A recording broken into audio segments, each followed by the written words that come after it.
Good evening, everyone. Thank you so much for coming out tonight. So it's my pleasure to welcome you.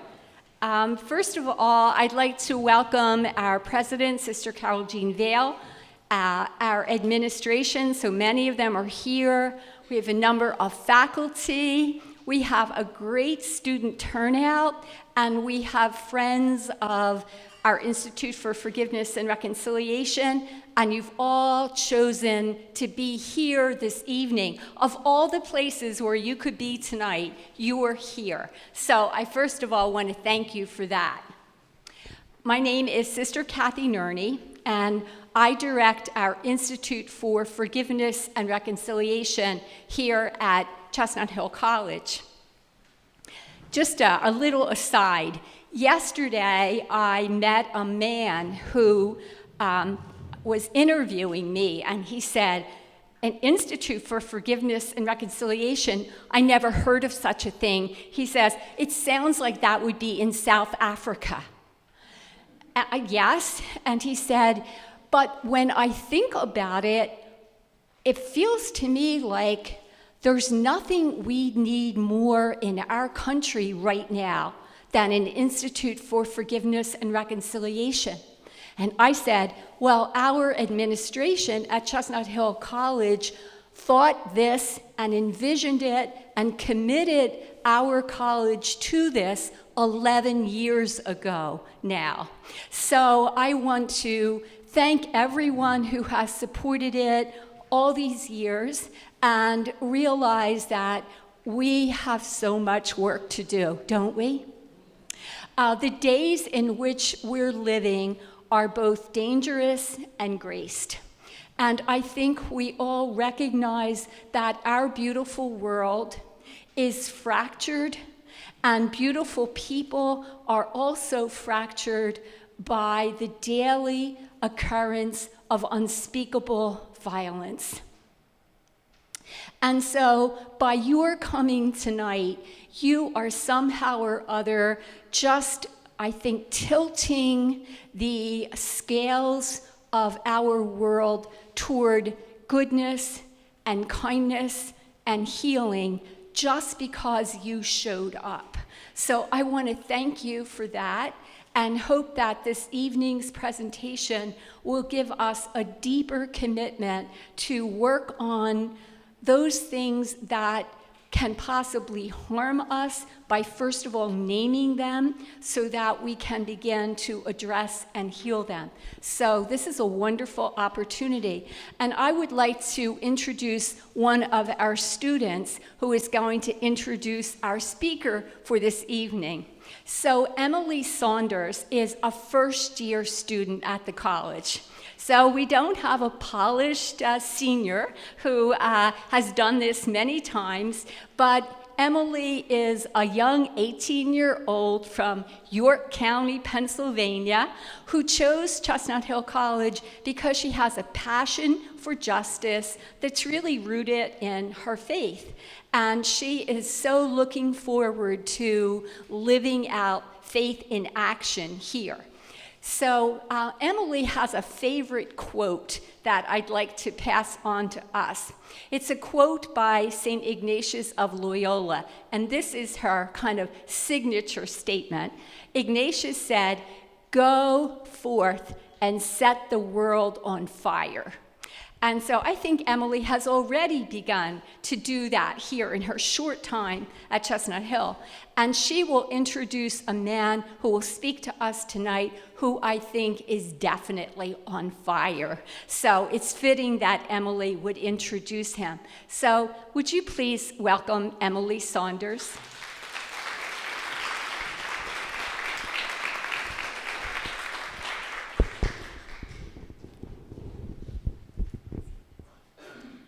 Good evening, everyone.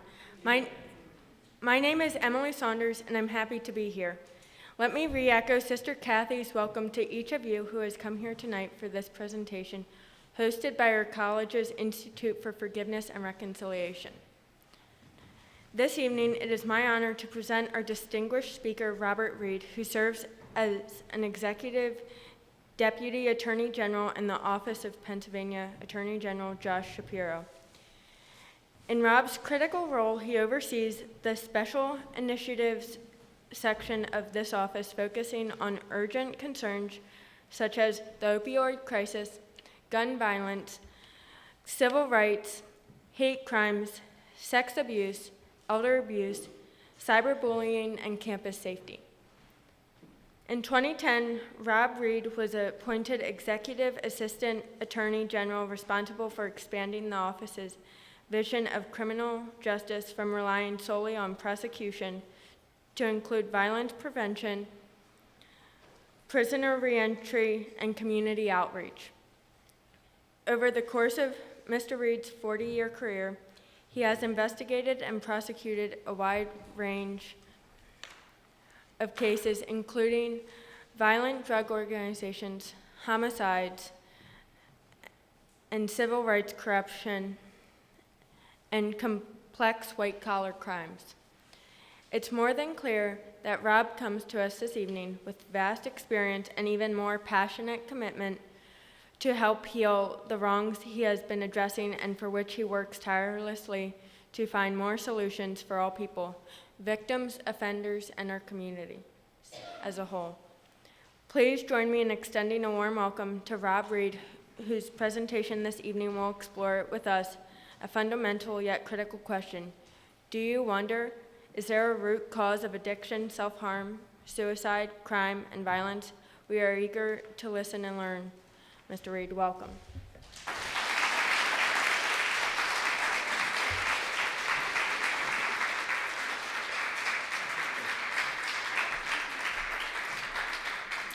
Thank you to Emily for that very nice introduction, and it's great to be here in Chestnut Hill and in Chestnut Hill College. Thank you, Madam President, and I want to thank Sister Kathy as well. It is really an honor to be given this opportunity to speak with you tonight. I just should say that in reading about the Institute for Forgiveness and Reconciliation, I noticed that the inaugural event, there was Father John Deere. I was thinking that could be, anyway, I was thinking it was something in manufacturing, but then I was thinking, should it be Father Deere John? Anyway, but he spoke about to change our world, we must change ourselves. And in a sense, this is a conversation about the same point, that we're going to be discussing issues that impact all of us, if not directly, then indirectly. Just being a human being on the planet today, it's hard not to experience some profound issues that are impacting us all the time. Just turn on the news. So, and there was something else that was written in your website. I did read it. You sent it, it says, time is now to heal our wounded world. And boy, is this the time. So I'm hoping, even though it seems like this is going to be a really sad presentation, I'll try to smile a lot, but I just want you to understand that we need to understand trauma, which is what we're going to talk about. We're going to need to understand that if you really want to understand what's happening. And we'll get into that more in a minute. So what I'm going to do is I'm going to take this, if I can figure out. There. Okay, beautiful. And I'm going to ask you to do some work for a minute. It's only for a few minutes, but you each have a handout, and which I don't have, but I know what's coming up. So, and no, it's all right. It's okay.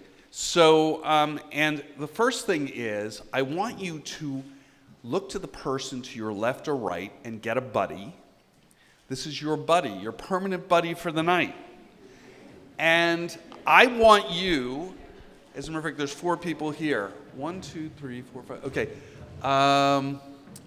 So I'm going to ask Sister Kathy to come up and we're going to demonstrate. So when in trauma-informed meetings or get-togethers, they have this thing called community meeting. And it's if you want to say, it's kind of an icebreaker. It's a way to get people thinking and focused. It's not hard, but it can be meaningful. You'll tell me, or maybe not. But anyway, just 3 questions, and then you're all going to get to do it, okay?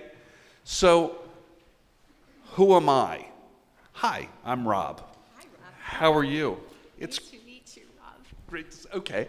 And so you're supposed to ask me the second question. Okay, so Rob, how do you feel tonight?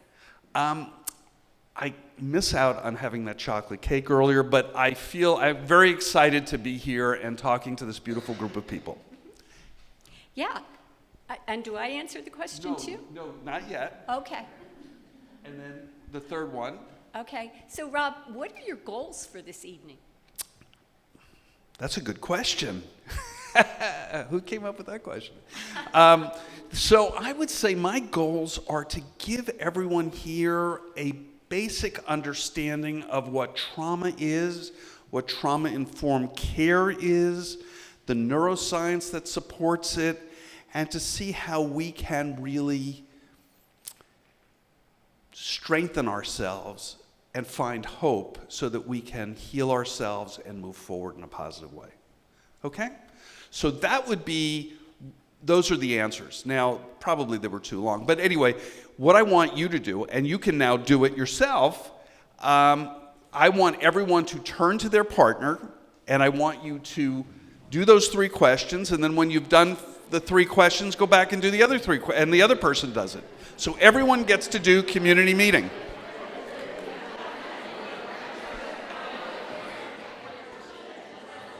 Okay. All right. So I'm going to assume you're all done. Okay, beautiful. Okay, just anybody. How did it make you feel? Good, bad, indifferent? Anybody, any thought just on that short little thing? Icebreaker? Okay, good. I paid those 6 people to say that. All right. All right. Now that you have your buddy, you're going to do something else. So, and this is why you need pencils. Because I want you to say, and you don't have to say 5, but I want you to figure 3 strengths. Now, I don't want you to think about this, I just literally, the things that come right off your head. We're going to do this in 3 minutes, both sides. So 3 minutes, you've got to come up with 3 to 5 strengths, what your strengths are. I want you to communicate to your buddy what it is your strengths are that you want your buddy to know about. And then when your buddy hears it, you say, wow. And then she's going to give you, or he's going to give you the 3 strengths that he or she has. Okay, start.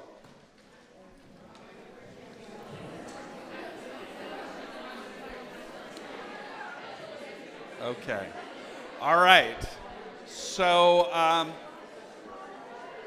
we all set? So let me ask you this. How many people here were able to tell their buddy that they had at least one strength? By show of hands. Okay. Did anyone not tell and say that? Well, no, I won't say it that way because I don't want to put anyone in the spot. Can I assume? No, wait, how do I ask this question? I'm not going to ask it. Okay. The bottom line is that you now met another person who has expressed to you that they have some strengths.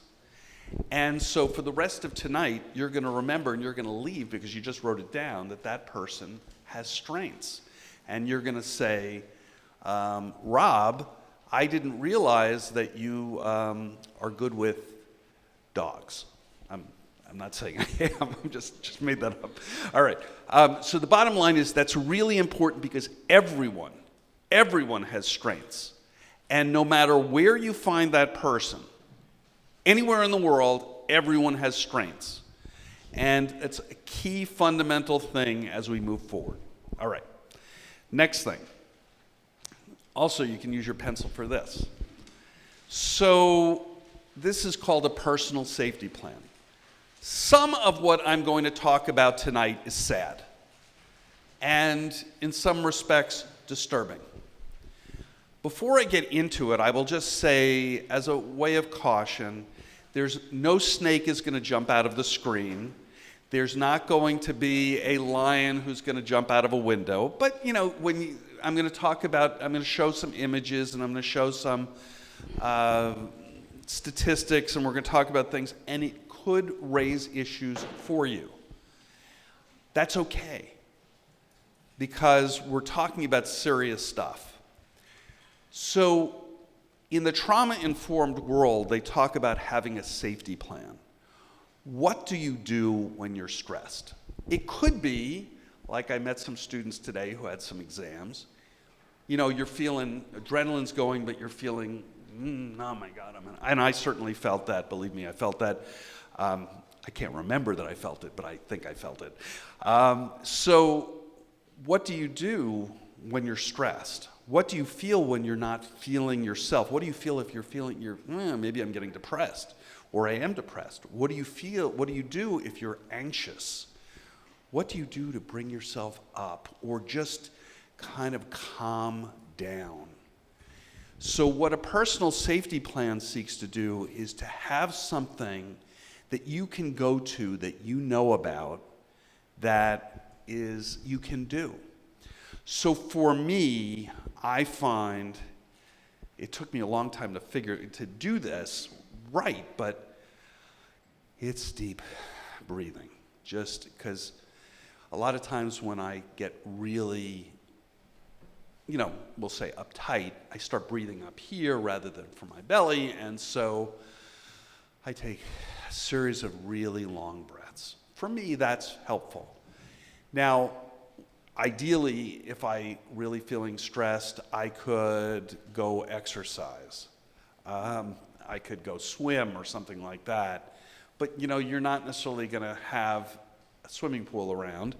So what would you do? Well, maybe it's just walking the halls, or just walking and just walking in place if you had to. Just something to get your body moving.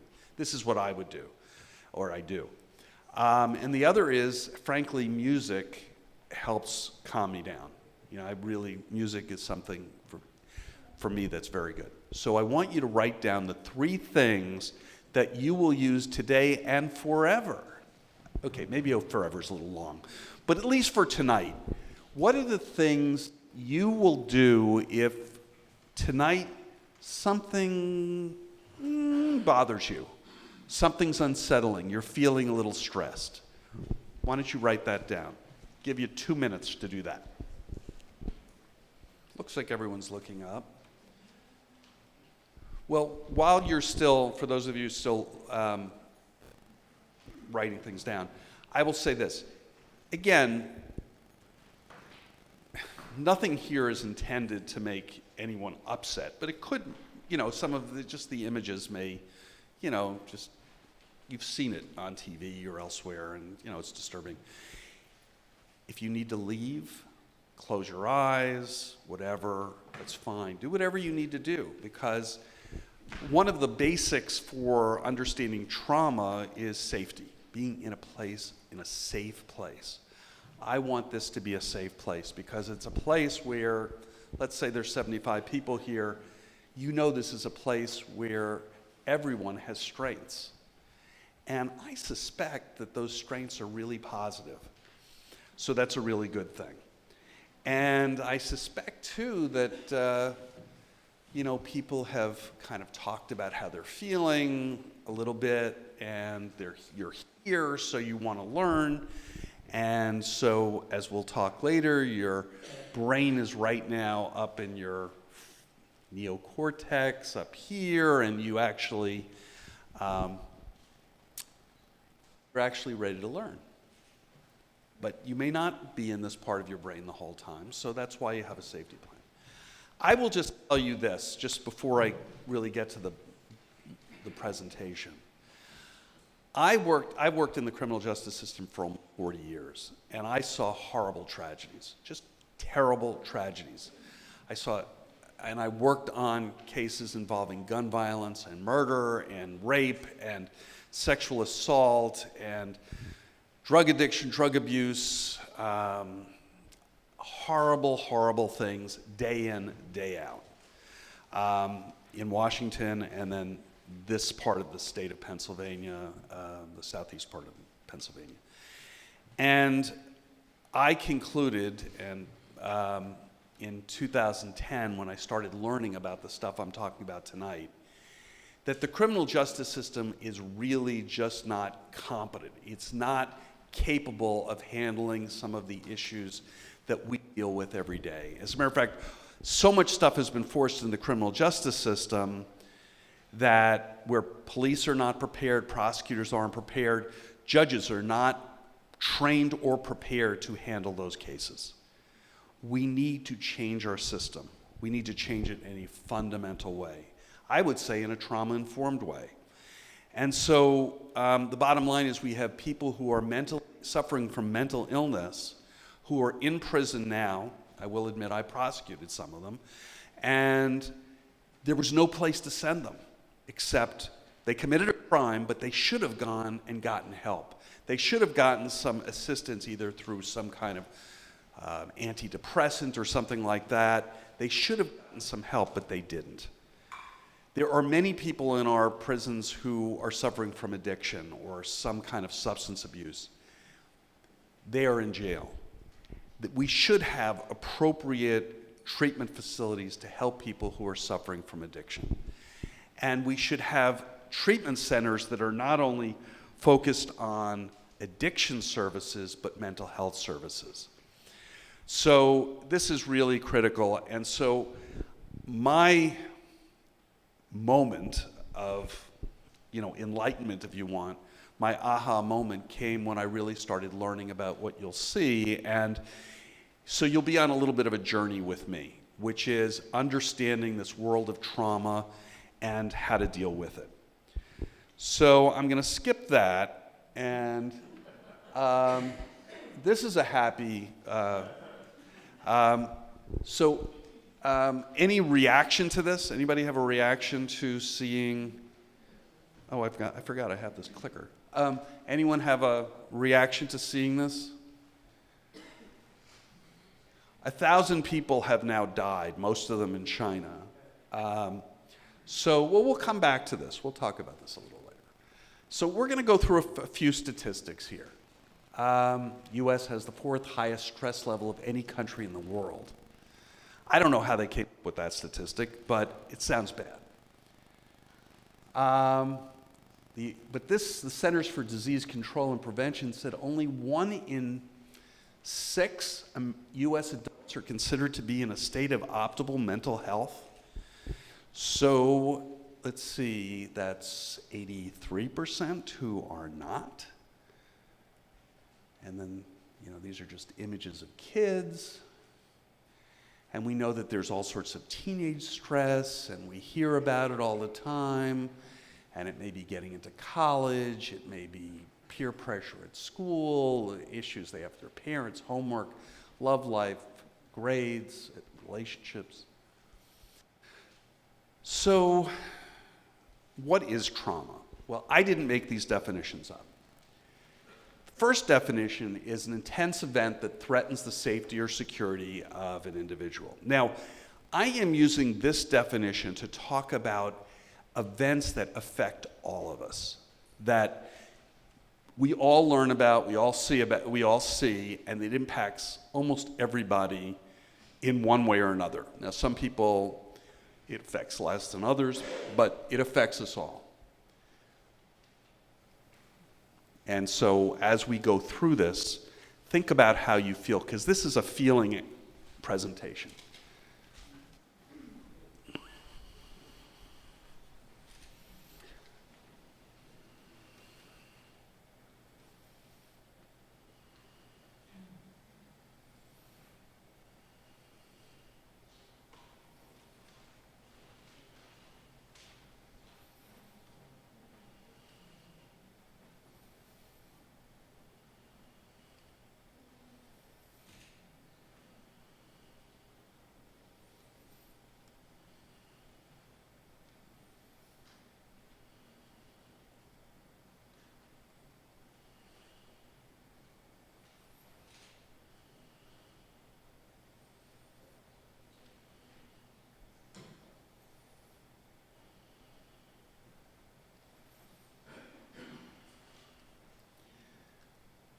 You may not know any of these people. Wow, right? I went to, there's 11 of their funerals. These are law enforcement officials who died in the course of their service. And because of the position I had in the U.S. Attorney's Office, I always got to sit close to the front, which means I got to see close to the casket, close to the family, and see generally the young wife and the children. The bottom line is this affected everybody in the Philadelphia Police Department and really in the Philadelphia region. There were some people who were not in the Philadelphia Police Department. One's in Montgomery County and one's in Berks County. One was an FBI agent. Whoops. Okay, you'll recognize these.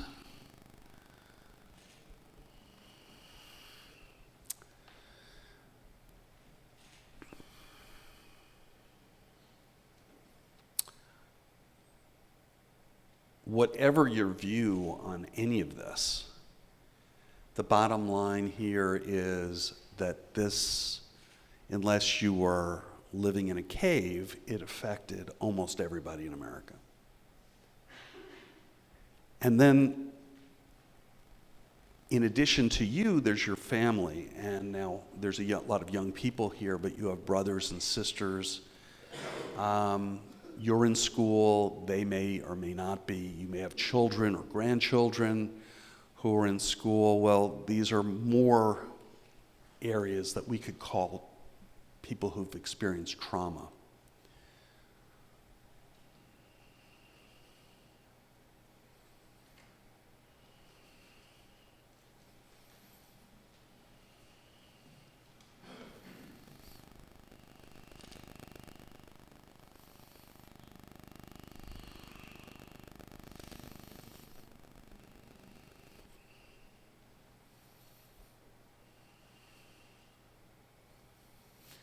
So, because I'm really interested in understanding the insanity of our times, I took it upon myself to read about every school shooting between Columbine and Stoneman Douglas, Parkland. There were 208 school shootings in 19 years. That's a lot of shootings. And they were occurred in 41 states, and a number of the shooters committed suicide and others attempted suicide. But what struck me was, I've got the same thing twice. Were the ages of the shooters. Now, by the way, since then, and this is a little dated still, but there are 78 as of, I think, the beginning of the year. So there have been 286 school shootings since 1999. And here's some more data. So the 236 students, these are people who have been exposed to it because they were in schools, school districts, things like that. But look at the ages of the shooters. I'm always struck by the 15-year-olds. 15-year-olds. 26 of them were 15. 13 were 16 years old. 14 were 14-year-olds.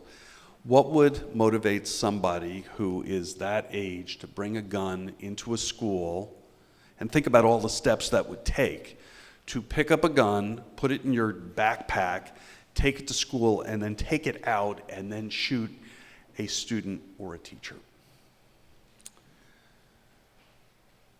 The Washington Post just said this recently. So here's another definition. Individual trauma results from an event, series of events, or set of circumstances that is experienced by an individual as physically and emotionally harmful or life-threatening, and that has lasting adverse effects on the individual's functioning and physical, social, emotional, or spiritual well-being. Now, these events that we're going to speak about, and this is more in the form of statistics, are not the kinds of things you see on the news, but they happen every day, all over the country.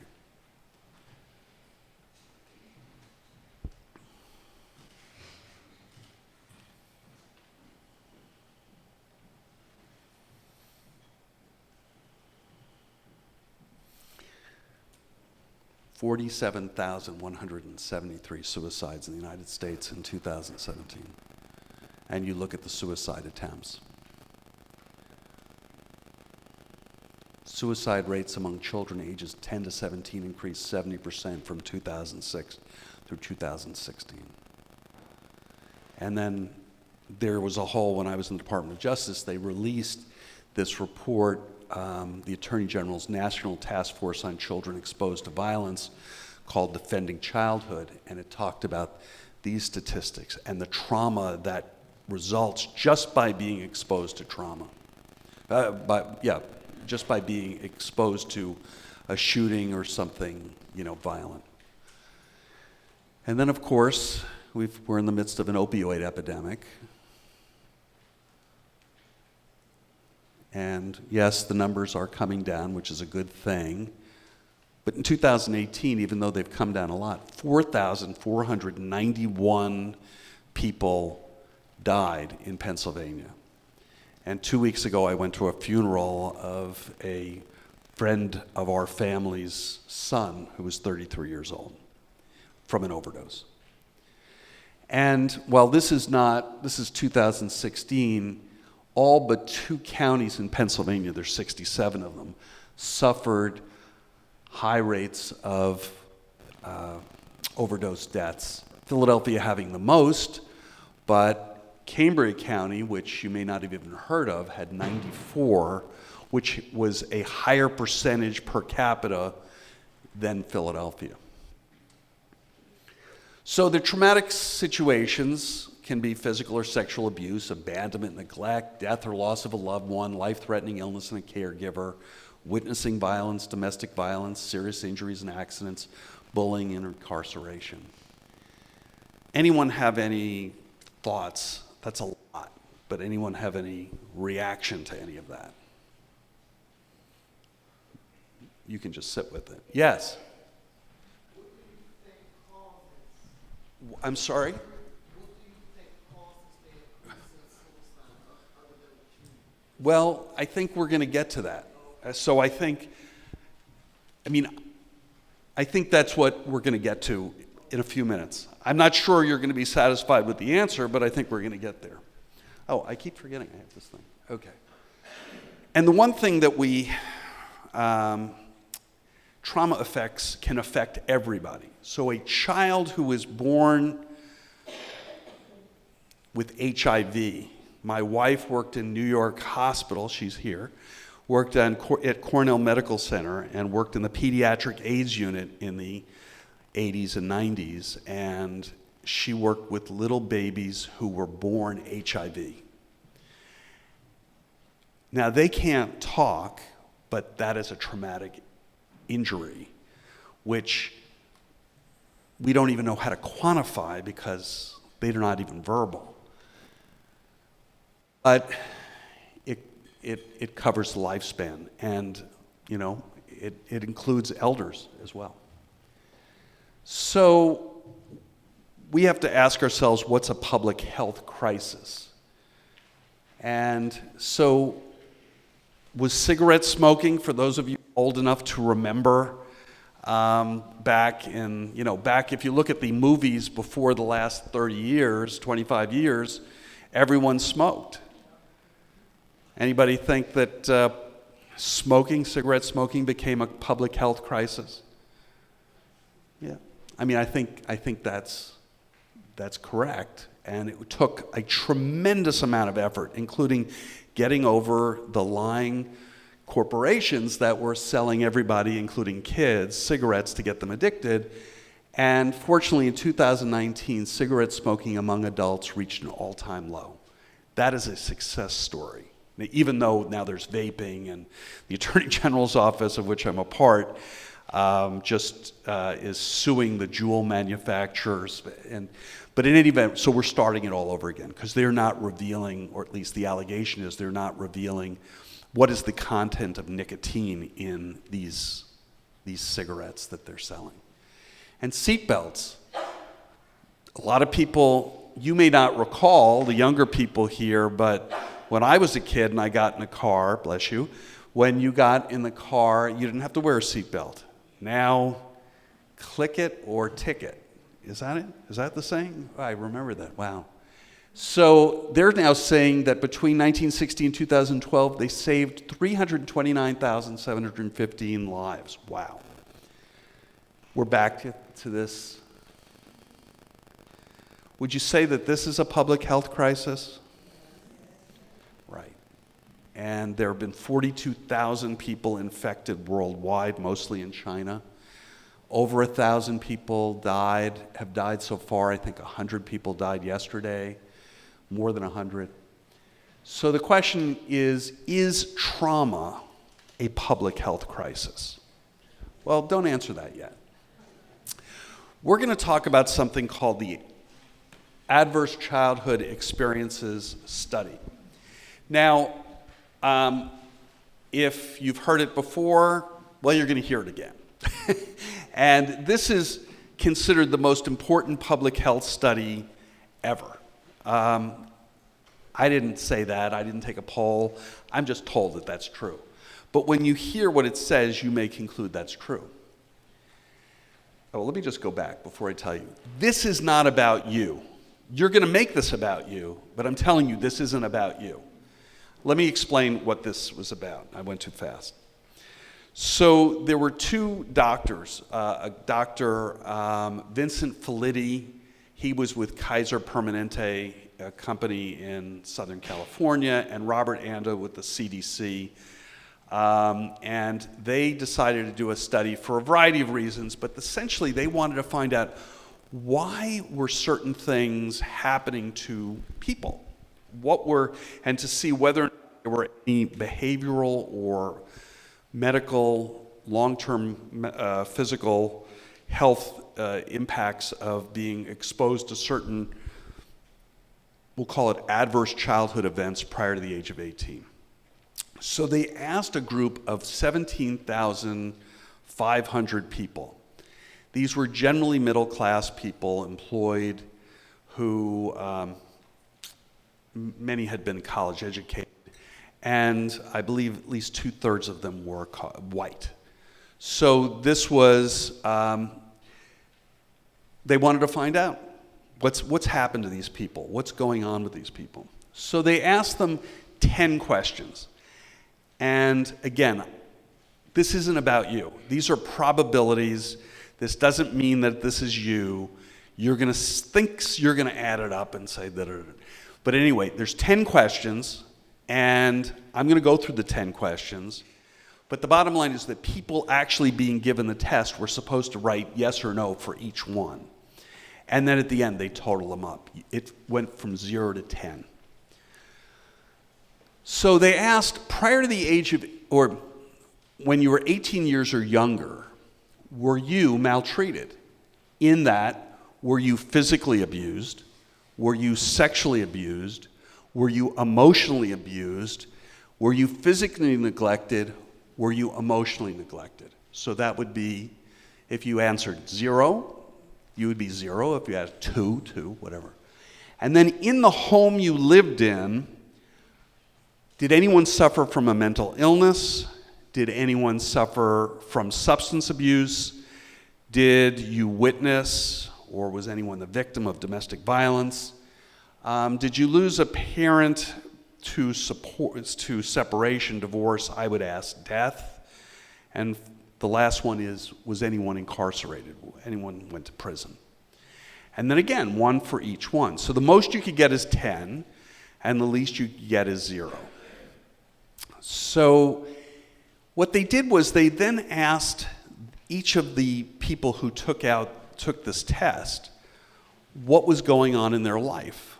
And this is what they found. So I should tell you that over 60%, I think, 61%, something like that, answered 1. They had 1 ace. So 61% of this 17,500 people said they had 1. They answered yes to 1. I believe it was about 20% said 3, and about 14% said 4. So 1 out of 7 people said yes or checked to 4 of those aces, at least 4. And of those people who answered yes, this is what they found. They were twice as likely to smoke. They were twice as likely to be diagnosed with cancer. They were twice as likely to have heart disease. They were 4 times more likely to suffer from emphysema and chronic bronchitis, lung-related diseases. 6 times more likely to have had sex before the age of 15. 7 times more likely to be alcoholics. 10 times as likely to have injected street drugs. And 12 times more likely to have attempted suicide. So, as to the top 4, it means that if you answered 4 or more, and this has been replicated, by the way, in most of the states around the country, not all, but many of the states around the country. So the findings here have been found to be consistent in many studies. Anyway, the first 4 say that it's going to affect your health, your physical health, over the course of your lifetime in a negative way. And the bottom 3 say that if you have 4 or more, you're likely to have some real issues with substance abuse, and you might even try to take your own life. So it's pretty serious stuff. If you have 6 or more, according to these findings, your life the probability is that you will live a life 20 years shorter than if you had 0. Now, this is Philadelphia, for those of you who don't know. And when I was in the U.S. Attorney's Office, I had a wonderful office right across from the Liberty Bell. I could hit a golf ball over the Liberty Bell. I was only 30 feet away. And 19106 is Old City, Society Hill. The life expectancy was 88 years. I spent a lot of time in the 22nd Police District. And I worked a lot in Strawberry Mansion, doing a lot in schools and with the community. And they determined that the life expectancy in this area was 68 years. 4 miles, 20 years. 4 miles, 20 years. So, is trauma a public health crisis? Anyone have any thoughts? Big guess? I mean, okay. Well, I certainly think it is, and I think that most of the people who do this work think it is. And the reason that it's so important to view it, in my view, as a public health matter, is it says that we have to take public health steps to deal with it, rather than putting people in jail and hoping that they're going to somehow recover.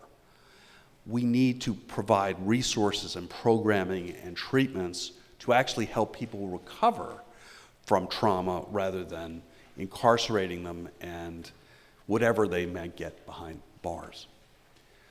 So we call this a paradigm shift, prison to treatment. And so we've seen paradigm shifts in our history. The earth, as far as I know, is flat. No, it's not. Although listening to some people these days, you never know what they're going to say. The earth is the center of the universe. I think we know it's not. And evil spirits, evil gods, smells cause disease. Knows they don't. In fact, we know germs do. So we're changing our view of how things work, and we're going from the concept of he's either sick or bad. Well, if he shot somebody, he's got to be bad. But if he was, completely paranoid schizophrenic, assuming that anyway, then he's sick, and either way, there's a nice label for them. Sick, bad, both.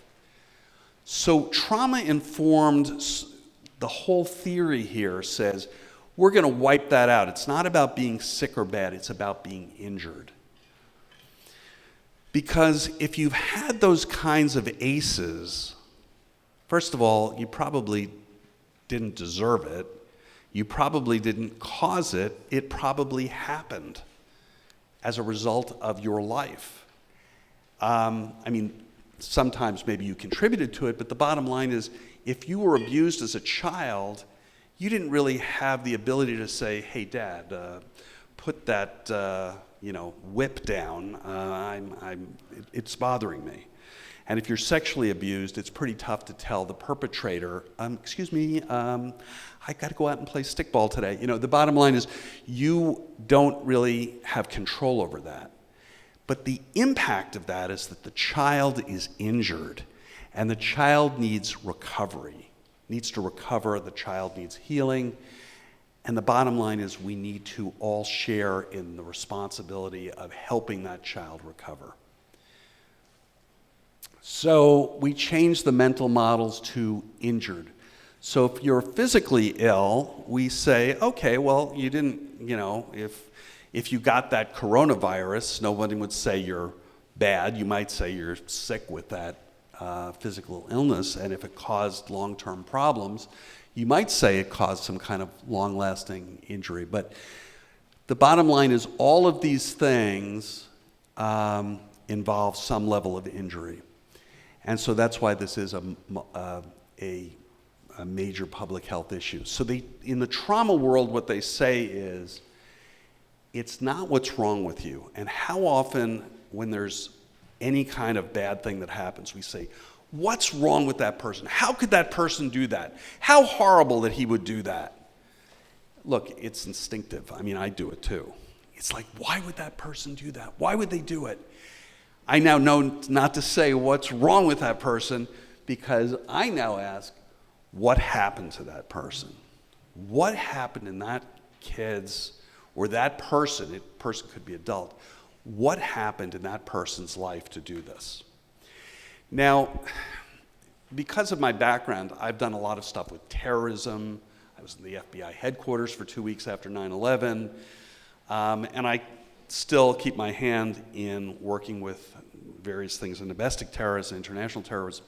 But I went to a presentation by an FBI agent. He was the chief of domestic terrorism in Pittsburgh, in the FBI office. And so he said, he was talking about the incidents or these various domestic violence incidents where Fort Hood and these various other things. And I was surprised because I didn't think he had this kind of background or would say it. He said, the first victim is the shooter, is the perpetrator. Again, this is taking on a lot of stuff here, because you're saying, I'm going to feel sorry for somebody who mowed down, the people in Fort Hood. I'm going to feel sorry for Dylan Roof, who went into, the AME Baptist Church, or the guy who went into, the guys who shot up Columbine. Look, I'm not asking you to feel sorry for anybody, but I'm asking you to say what happened.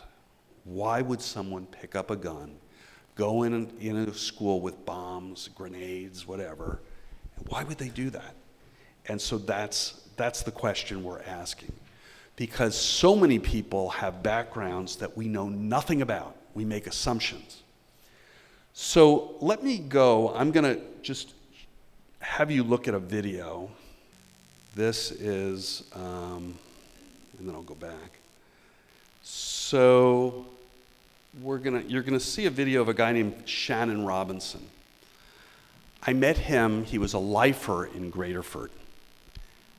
He killed somebody. I met him. I was a federal prosecutor. I met him in Graterford. And he got out because of a Supreme Court decision. His sentence was commuted a year and a half ago. I took him out for dinner because I promised to, and he's a nice guy. And the first thing he said is what you're going to hear about. Literally the first thing he told me. So let's see if how this plays. I met Shannon about 7 years ago in Graterford Prison. I went there for a whole variety of reasons, but one of them was to work with a group of people who were so-called lifers. They were people who were working to help others successfully re-enter back to the community.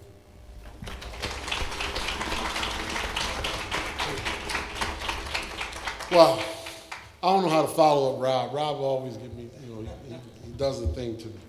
But thank you for having me and hearing me out, hearing my story. I'd like to start off with, the basics. I grew up in a household where there was 6 children. My father was an alcoholic, and my mother, she was struggling, working, and dealing with my father's issues. One of the issues that my father had was he was abusive when he drank. So he would abuse my mother. When I was 6 years old, between 6 or 7 years old, my mother had enough of his abuse. My father came in, he was drunk again, and he was on the couch. And she was cleaning. And she asked him to move while she was cleaning. And he said no, and he got real loud, and he got in her face. She went into the closet. She had a handgun in the closet. My mother shot my father. She didn't kill him, but she shot my father in front of myself and my brother and one of my sisters. That day sort of changed my life to see such a thing like that. I thought my father was dying. She shot him in his leg, but to me, he was dying. What happened? Why did mommy shoot my father? So my father left. He went to the hospital. The police asked my mother who shot him. My mother said, "Well, ask him." And he protected my mom. He never told on me.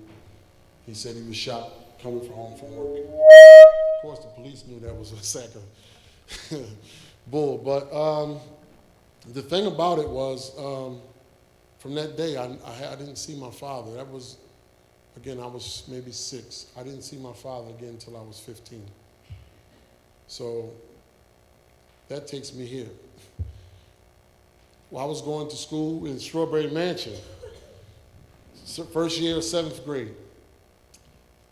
I was being around some guys, and I got into a fight in school. These guys jumped, they jumped me. My brothers came, a couple of my brothers and his friends came the next day, and we had a fight with the guys. From that day on, I started to carry a gun to school. So I was 12 years old. And the reason why it was so easy for me to get my hands on a gun, because the thing that I didn't tell you is that my older brothers were criminals. It goes on, and time permitting, I would continue, but I'm not going to. The important thing, the reason I show you that is because Shannon was 6 years old when his mother shot his father. Now, when I took him out to McCormick and Schmitz after he got out of Graterford, we sat down. How you doing? How's your transition? It's not like I knew him that well, but the first thing he said was, "I told you that my mother shot my father." And I probably just did that. And I said, I'm getting old, but I wouldn't forget that.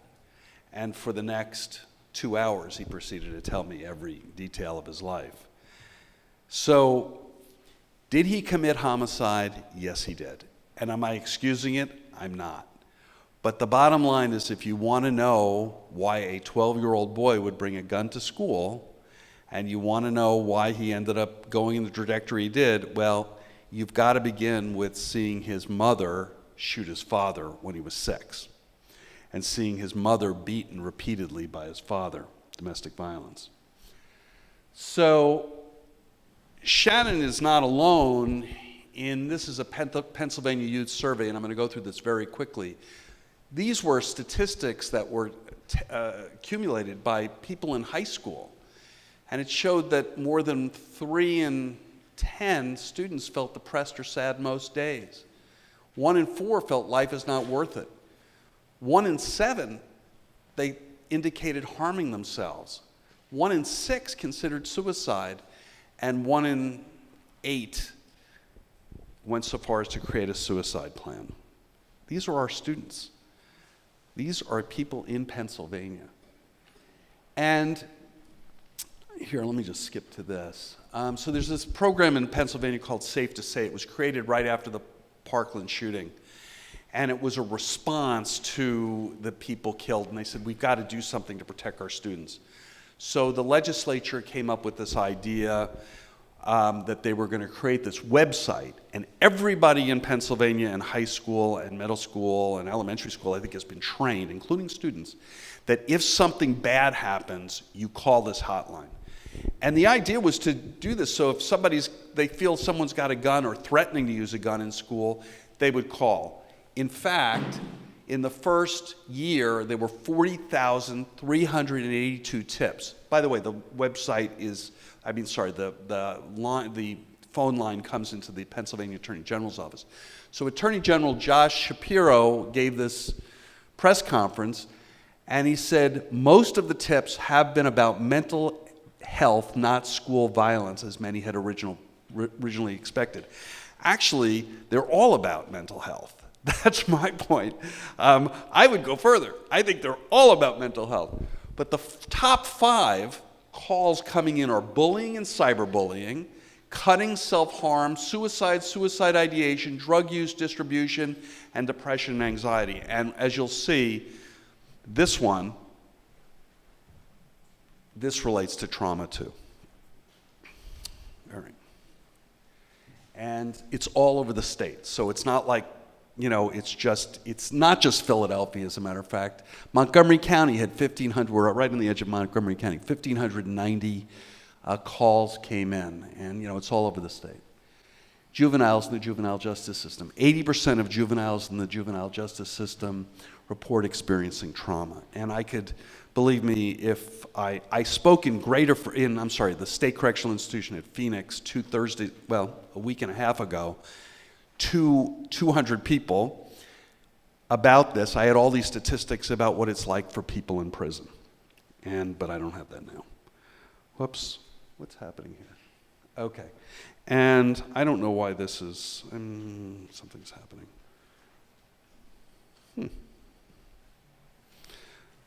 Well, it's still going, it's not up on the screen. But anyway, so we're explaining behavior, we're not excusing it. It's not to say there shouldn't be consequences, but it does put it in a completely different light.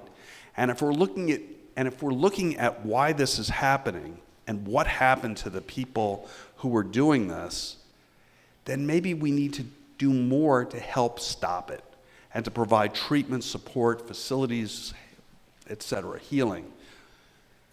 So we're going to go through this really quickly. Oh boy, it's getting late. The bottom line is there's a whole bunch of different types of stress. I've now upset all of you, but I'm hoping you're still, as I say, in the front of your brain and still with me here. And so you're experiencing some kind of at least tolerable stress, which is okay. It's the kind of the stress you might have in an exam. But there's other types of stress which is damaging. And I'm going to skip that. This is me saving the Pacific Ocean. But so relentless stress is kind of the weight of the world that you feel. Because, and there's a fancy term for it, allostatic load, but these are types of stressors that may impact not just students, but it could impact anybody. Poverty. It's something you can't change unless you win the lottery. And you probably can't even change it if you win the lottery. The bottom line is poverty, hunger, unemployment, racism, sexism, sexual orientation, immigration status. All of those things are things you can't change overnight, but they weigh on you. So you're literally trying to push the rock up the hill, but you're feeling this huge weight coming back at you. And it weighs on you, and it creates unhealthy stress. Your lack of safety in a community, living with crime and violence and watching the news. These can all be relentless stress. And this could affect anyone in here or anyone else outside of here. Toxic stress is really when we think of children. What is the impact of those adverse childhood experiences on the developing brain? Well, actually, there is an impact, and we'll talk about that. And it's very important, especially in utero and in the first year, 2 years of life. And traumatic stress, we think of PTSD, and it's someone who's been exposed to death, actual or threatened violence, through direct exposure, witnessing it, and repeated or extreme, even indirect exposure to really bad stuff.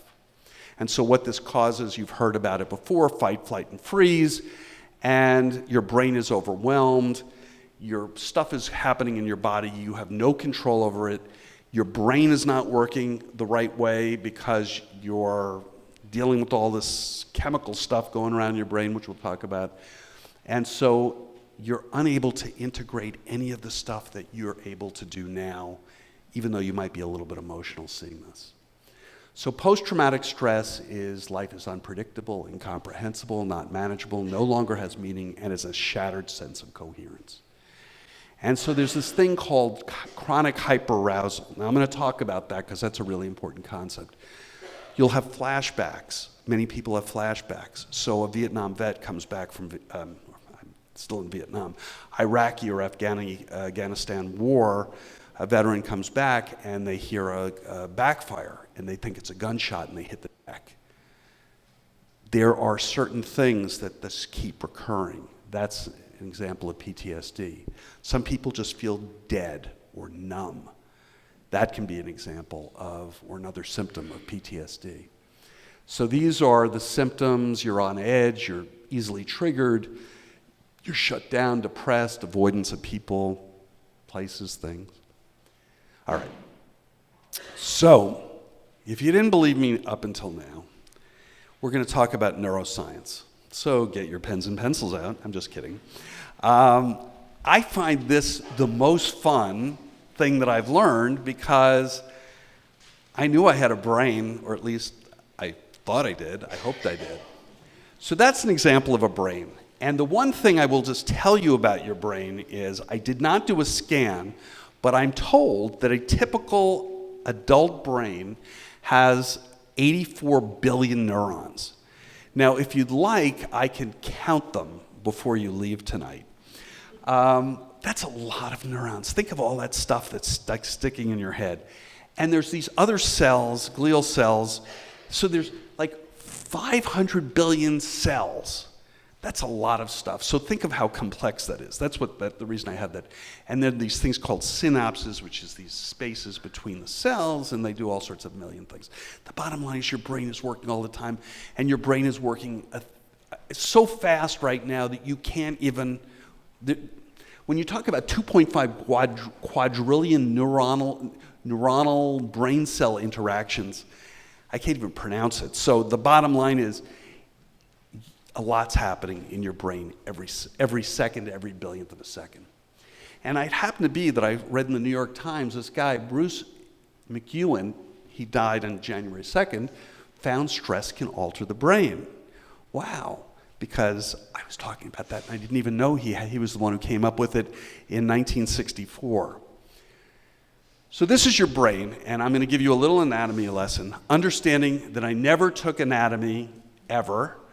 I am a lawyer, so you should never trust me. But I will tell you this, that if you feel back here, so your spine, I think we all know where our spine is, it comes up into your brain, and the bottom part of the brain is called the brainstem. And then there's another part that's kind of near the brain, or above the brainstem. There's various parts of it, and then there's the cerebellum, and there's other parts of it without going into it. There's something called the midbrain. This is, we if we want to generalize, called the reptilian brain, which is really all animals have this prehistoric kind of parts of the brain, which keeps us alive. It keeps us, it does stuff when we're not thinking about it. So it keeps the O2 levels, the oxygen levels in you constant. It regulates, it keeps you at, there's a word called homeostasis. You're going to kind of keep it an even keel, all of your various functions, so you're able to go from minute to minute. But Then above that is a place called the limbic system, which is really interesting. The limbic system is the seat of emotion. And there's a bunch of parts to that, but that's really if something bad happened, let's say somebody ran in here out of breath and said, "Fire!" Something would go off in our limbic system, and it would hit an area called the amygdala and other places, and it would send these what are called neurochemicals or neurotransmitters, and they would go through your brain, and they would send all of these neurochemicals around your body, and it would have a huge impact. And the front part of the brain, or I shouldn't say the front, the outer portion, the most recently developed, is the frontal lobe, or the the cortex, and the neofrontal cortex is where you do your executive functioning. It's where you're creative, you're thinking, etc. Anyway, that's as much as you need to know. So the bottom line is the brain develops, and you have 20,000 neurons a second being created in the 31st, while you're, in the later stages of your mom's pregnancy or your pregnancy, whatever. And then you have more and more and more and more and more. And then there's this thing called pruning, which is at 2 years, those terrible twos they talk about. You have all of these neurons, and they start getting pruned away, and they start, and so what, and this is important, what gets connected and what gets pruned away is determined by the environment. So it's not all about your genes. It's a lot about, it's nature and nurture, it's both. So, and then this is again, you birth to 6 years to 14. You have a lot less at 14 than you did at 2. And as I said, you have these periods of sensitivity. So I'm going to play this video. How do I do this?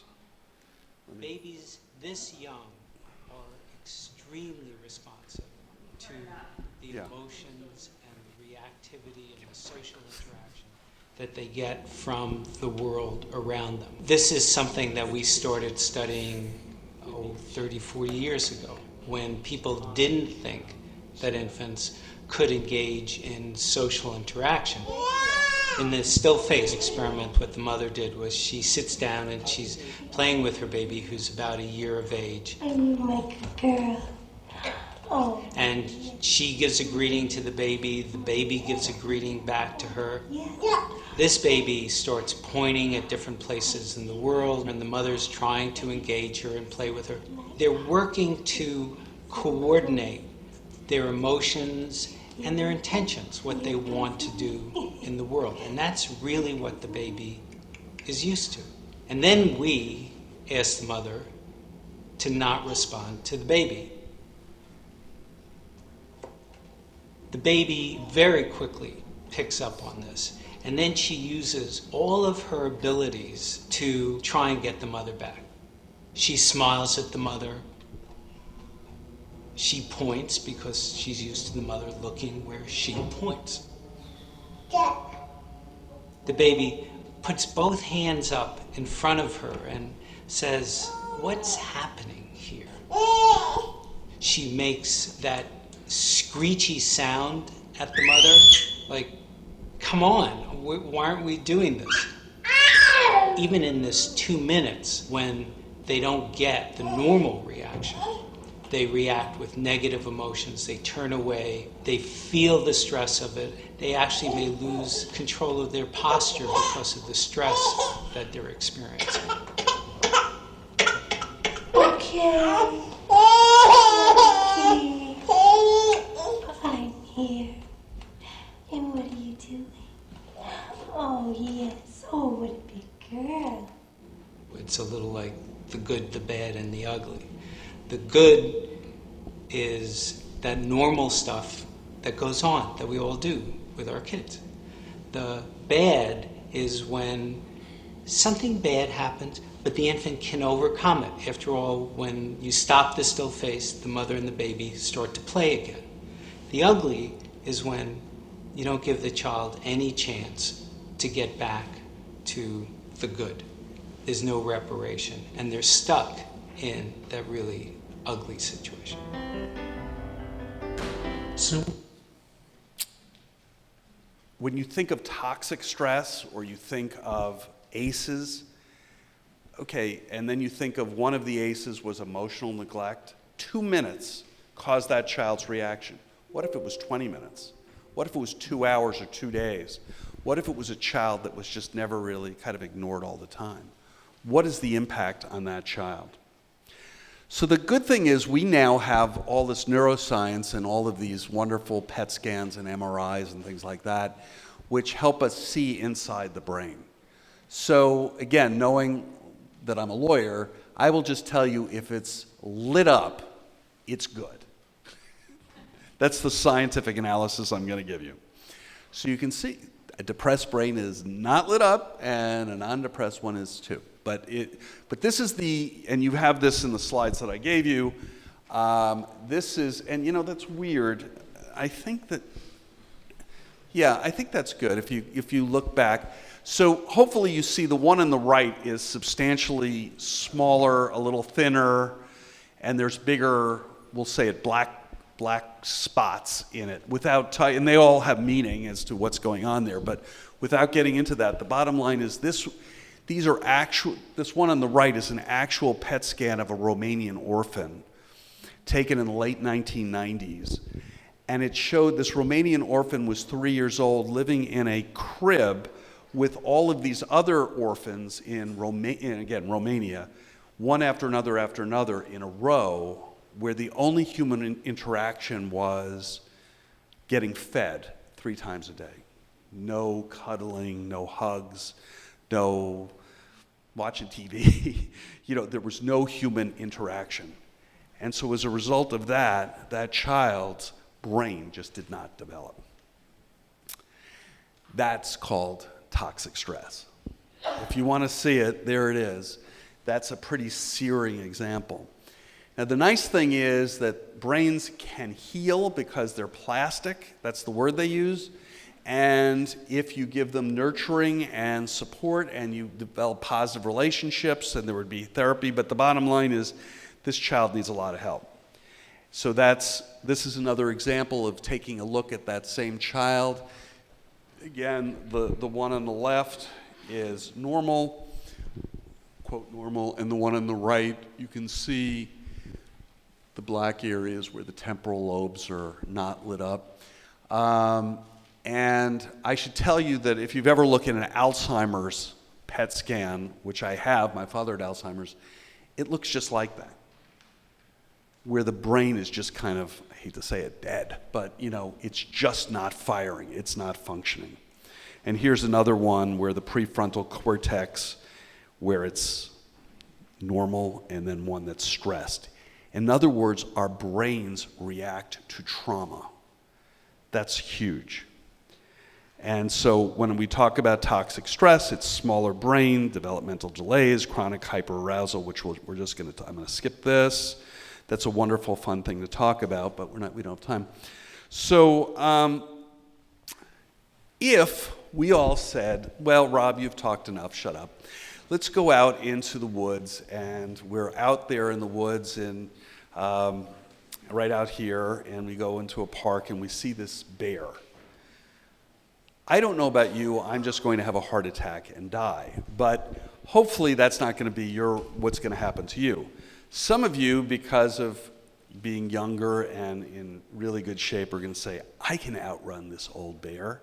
And so you're going to try to run. And some other people are going to say, well, that bear's nothing. You should see the guy I took on yesterday, and you're going to start fighting the bear. Smart move. And then other people are just going to lay down and crawl into a little, fetal position and try to survive. Well, that's the natural thing to fight, flight, or freeze, and you've heard of it. Now, we come from, that's my ancestor, Uncle Amos, and this was him on a bad day back in the old country. And he only had a spear. It was his lucky spear, though. And he's got a kitty cat that's not happy, forgot to give him Purina. And he's on the edge of a cliff. So what's happening to this caveman, Uncle Amos? Well, immediately upon seeing this cat, he again has no control over this. The limbic system immediately gets triggered, and all of these neurochemicals, we'll call them, are released through the system. So adrenaline, you all know about adrenaline because you're all great athletes, and every time you went, you did anything, you always felt that adrenaline. Sometimes you could be in a course and you could be taking a test, you felt that little bit of adrenaline, and that's a good thing. It's a life-saving thing. Cortisol is great and dangerous because it provides all sorts of energy to the body so that you can do things more. Your pulse is now going a lot faster, your blood pressure's up, your eyes are dilated, you're ready to fight, flight or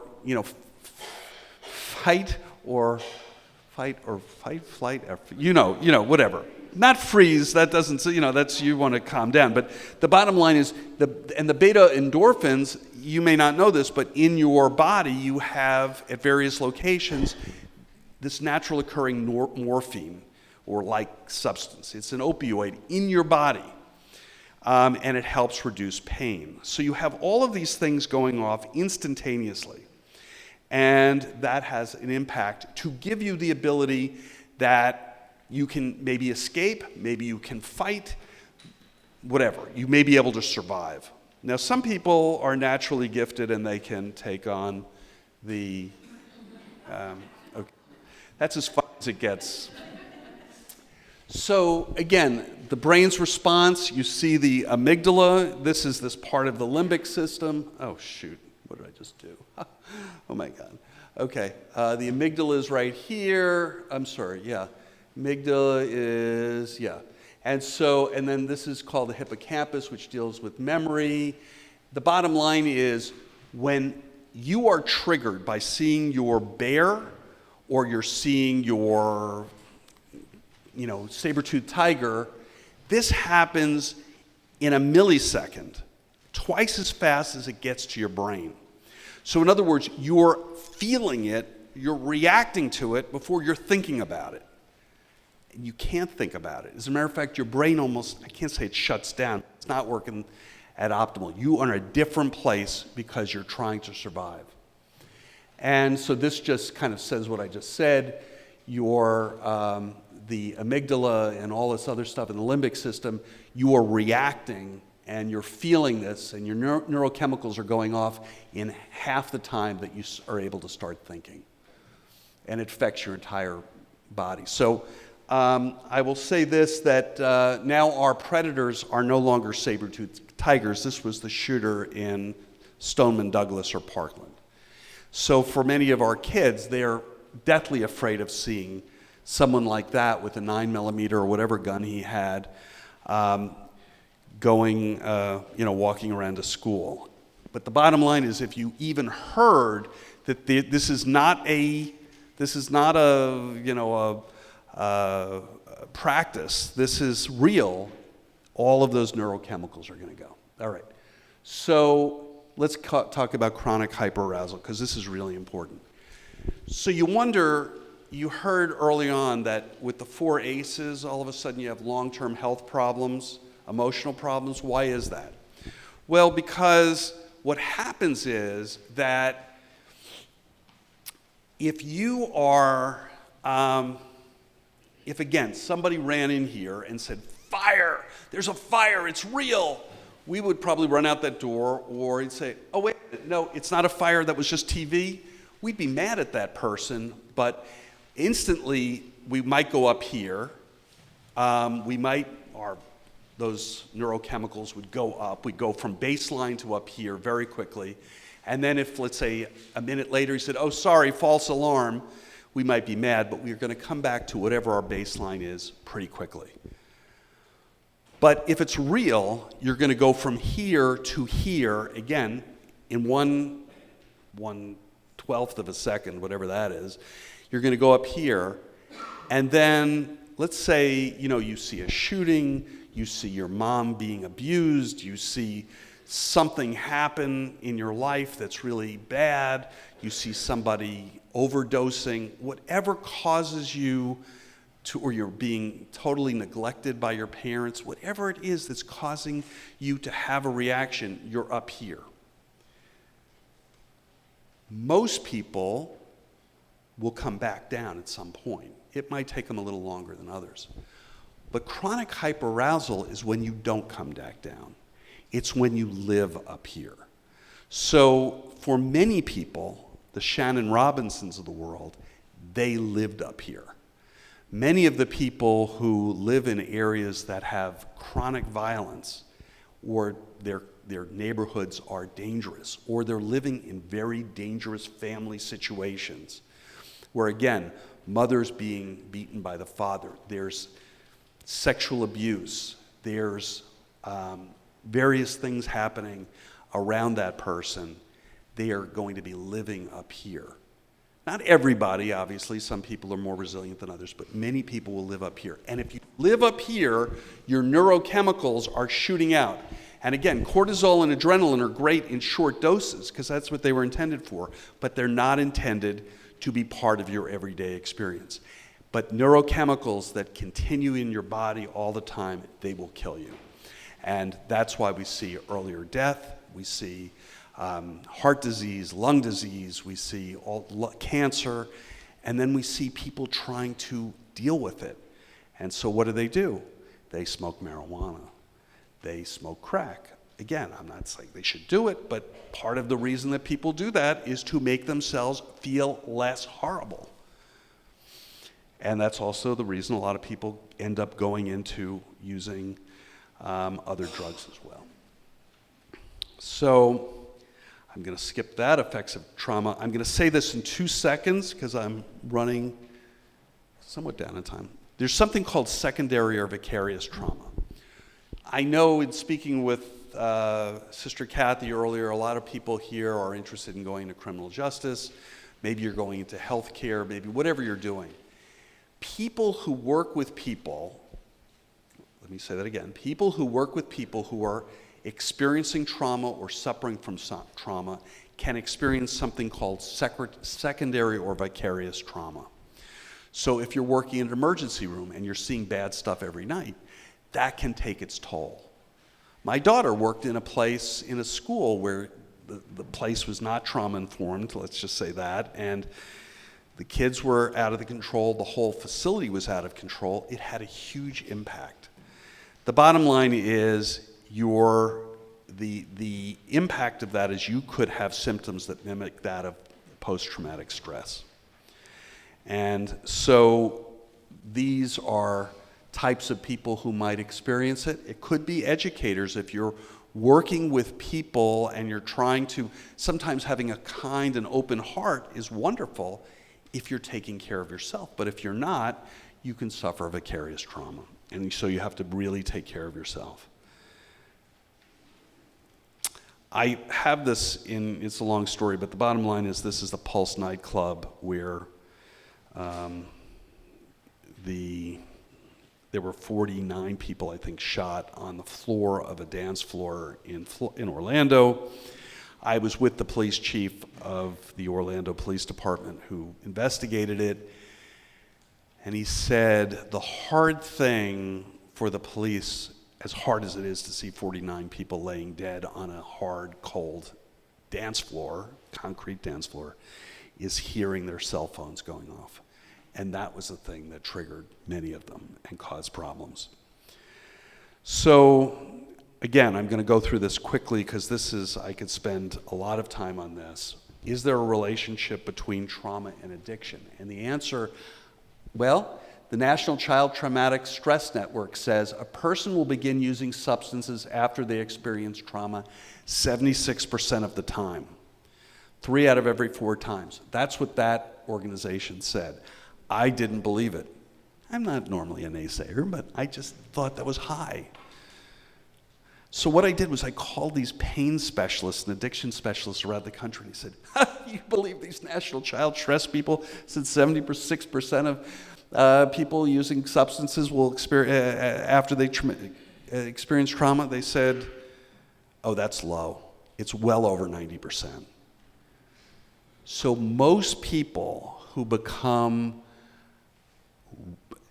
get really involved with substances are suffering from underlying trauma. And these, people, and I will say, I speak all over the state on addiction, they started out looking like this or like this, but they have their story. And this young woman told a great story, a horrible story about her mother and what she was going on. And again, you'll just see, again, some pictures. These are, again, the PET scans, MRIs. And again, you can see just by looking at the slide what's healthy and what's not. The one on the left is the normal, we'll call it most normal. Then this is a cocaine abuser 1 week after shutting down the cocaine use, 3 months after shutting, so the brain is starting to function again. Healthy brain, opioid dependence. Moderate drinker, alcoholic. We can see it now. Normal brain, alcoholic. Moderate drinker, alcoholic. Addicted brain, healthy brain. And the woman in Tennessee who I've spoken to, who does she's terrific, she says trauma, not marijuana, is the gateway drug. So I have these great videos that I'm not showing you. Okay, so you don't have to believe me. Go look it up if you want. But addiction is a brain disease. You may think it's a choice, but once, I'm not saying taking your first, inhaling, a joint for the first time is not going to make you an addict. But the bottom line, and that it may be a choice, but there comes a point where it's no longer a choice. And it will change the structure of your brain as a result of using drugs over a period of time. So we're now at the point where we know that, to summarize, there's these things called adverse childhood experiences that affect many of us. 1 out of 7 people have 4 or more. 1 out of 5 have 3 or more, and over 60% of the people have 1 or more. We also know that a lot of people try to ameliorate their problems by using drugs. So how do we deal with this? Well, there's this thing called a trauma-informed approach, and it talks about, first of all, doing what we're doing today. It's becoming knowledgeable of what trauma is. And the most important thing is, and that word safety should be, at font 3 million, because it's creating a sense of safety. I'd like to believe that we're feeling some sense of safety in here. It's been difficult to watch some of this stuff, but the bottom line is, and from everything I hear, Chestnut Hill College is an incredibly safe place to go to school. But for many people, they don't live in a safe place. So we have to change our environments, create better places of sanctuary, of safety.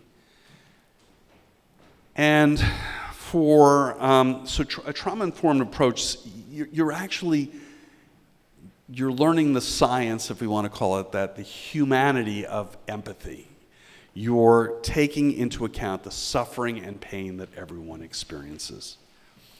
You're trying to walk in other people's shoes, not literally, but, And a woman that I know very well is named Dr. Sandra Bloom. She coined the phrase, hurt people hurt people. Many people who become, we'll call them sexual predators, have been sexually abused themselves. Many people who are violent had violent thrust upon or foisted on them as well. So it's an approach that says that we need to provide services that are culturally competent. We have to take into account, who is this person right in front of me? You're going to treat Rob Reed differently than you're going to treat somebody else who doesn't look like this, so Rob Reed, or doesn't believe in the same things Rob Reed does. But so it's going to be culturally competent, and it's going to provide dignity, safety, voice, choice for the trauma survivor. So as I say, it understands the impact of trauma, The idea is you screen for trauma exposure and toxic stress, and you have to do that very carefully in a trauma-informed way, which is a whole other conversation.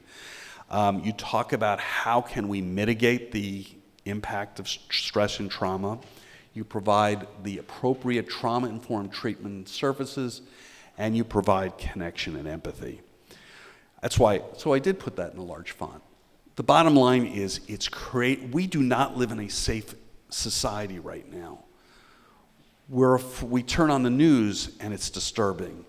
We hear about stuff that's going on in our culture, and we hear about school shootings, or we hear about our friend who's having a problem with drugs, or someone's shot, or someone's depressed.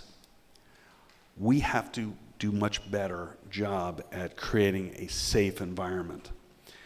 Believe it or not, there's not a simple cure. It's a complex cure. And with Valentine's Day coming up, I invite all of you to give yourselves and your significant others or your family a lot of chocolate, and if they don't like it, give it to me, because I will appreciate it. Relationships are hugely important. I've started reading about all of this stuff about, the history of the Homo species. I'm talking about Homo sapiens and the Neanderthals and the Homo erectus, and we are all about relationships and being in relationships. But now with all of our technology, we're not in relationship. We're using the earbuds, and we're using the cell phones, and we're texting all the time. We're not even picking up the phone to call people. We're not in relationship. But the bottom line is that relationships are cures for many people who are suffering from trauma. And that you pick up a small child who is suffering, that makes a huge difference. A child who has never had that hug, it's going to take a lot more than one hug to help that child. But over time, a nurturing environment and nurturing adults will make a huge difference. Okay, there's lots of trauma-informed approaches, and one of the things we have to do is we have to overcome stigma. And so back to Emily. Emily's from York. So I don't know if you can, this is a lineup. This is to see if you can pick, let's say, me out. This was not in York County, but this was in Williamsport, and it was their Youth Development Task Force. But before I went there, I was in York County, Emily's county, when Emily was in high school. I didn't meet Emily that day. But what I did do was I went to this event with my wife, and we went and we listened to these 16 kids sitting on a stage talking in the most courageous, eloquent way about their mental illness or other people's mental illness. They were saying, adults, you need to pay attention. We are in pain. You saw that youth survey? We are in pain. I am in pain. He's in pain. Nobody's listening. We need to do better. I was stunned. I have to say, I had never seen anything like it. It was one of the most powerful experiences that I've ever seen in a school. And then I went to Lycoming County, and they did the same thing. And that's Williamsport. And these kids are all in a club intended to reduce the stigma of mental illness so people will go get help. We are so fixated on, he's got a problem, and he's an addict, and he's this and that, and we want to put people down. But by putting people down and by continuing that stigma and not listening to the kids in York and in Williamsport, we're just continuing the fear of people getting help. All right. So given that I have very few minutes, the good news is that there's lots of things going on in our society. Lots of things going on. I know myself that I've traveled all over Pennsylvania talking with unbelievable people on this subject. I mean, from all four corners of this state. They are so passionate, they have so smart, that it's just nice to be in their presence because they care and they want to see our society change. And we're trying, it's a battle, to create a trauma-informed state. And the beginning of doing that is to understand that we are people. Sounds pretty basic. That we have strengths. Each of you has strengths. Remember that? Did you forget? We all have strengths, and we have a lot of strengths. And even the person that we despise more than anyone in this world has some strengths. We may not want to recognize it, but that person has strengths. And that person can probably improve, and you can maybe be part of that. One of the things is not everyone who has an adverse experience, childhood experience, or an adult experience is doomed. You know, no one, we're not talking about doom. This is hopeful. The way is how to help people become more resilient, become healthier, find wellness. And so what is resilience? It's the ability to overcome adversity. If you have somebody with you at the moment that something bad happens or supporting you through it, you're going to do a lot better than if you're doing it on your own. And you're going to be able to bounce back. And you're going to be able to deal with life stressors.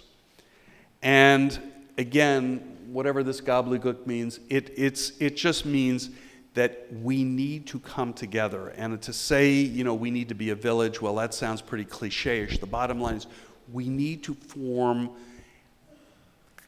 whatever it is, little organizations, whatever it is, at a place like Chestnut Hill College to be resilience coaches, to support each other in fundamental ways that will help people overcome whatever it is going on.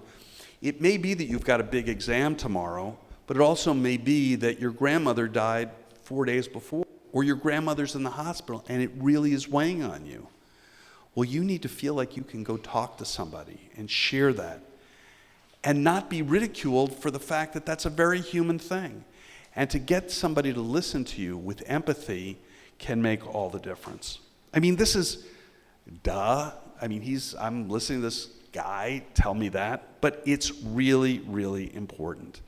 And for children, and we need so much work because there are a lot of families that are not doing well.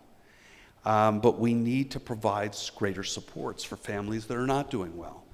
I was with a young man yesterday, not so young, he's 51.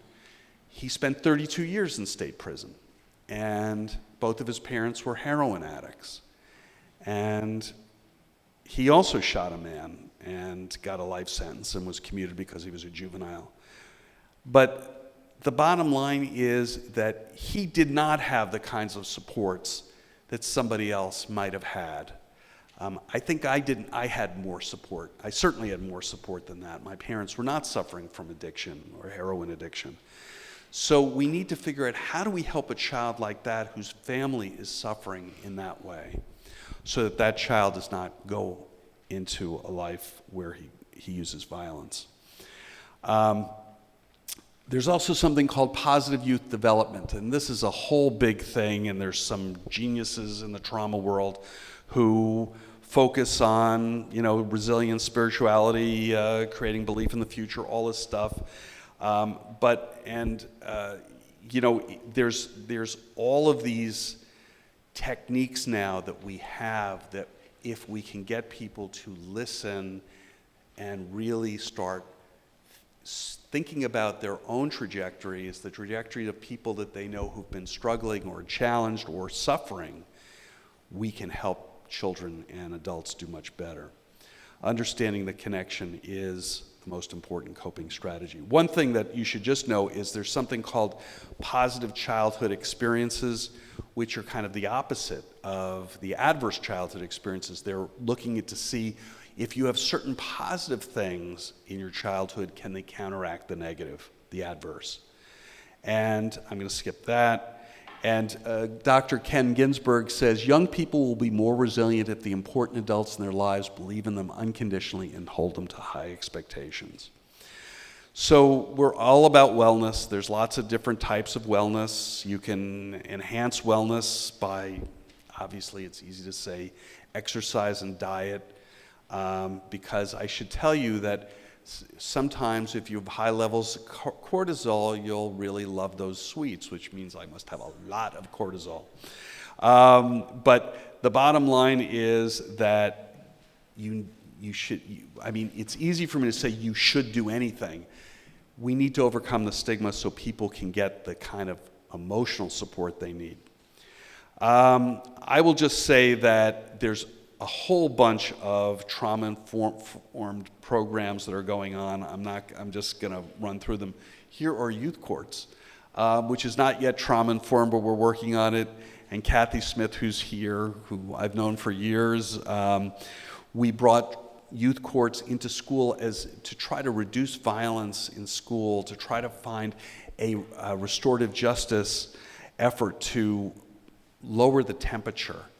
And with a little trauma-informed training of both the students and the teachers, I think we can help the students do a much better job in understanding that it's not about meting out punitive justice, which they see all the time, but actually trying to repair the harm.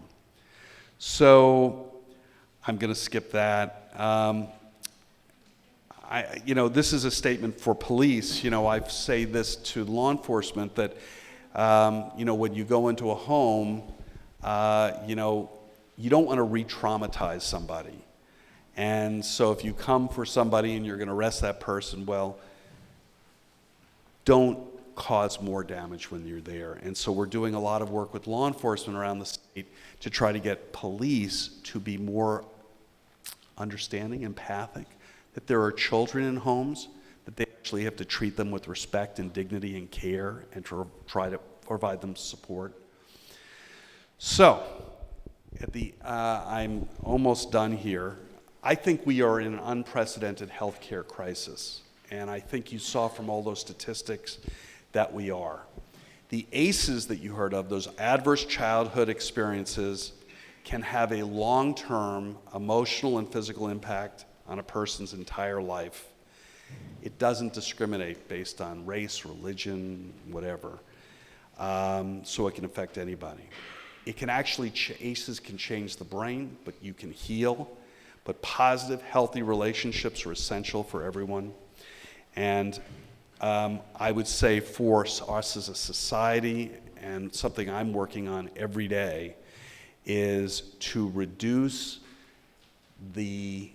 there are all these systems out here. You've got education and healthcare and government and criminal justice, among others. Oftentimes they don't talk to each other.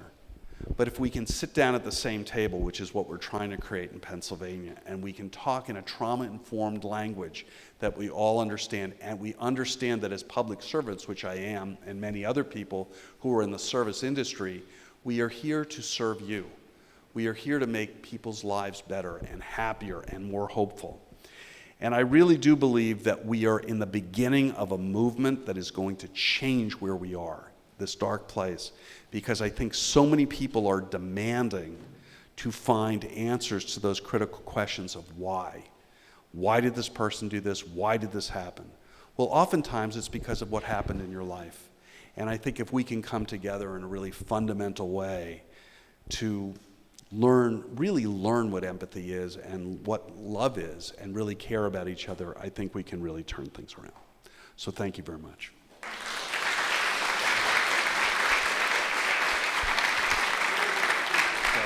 Should I ask if you have questions? Or is it...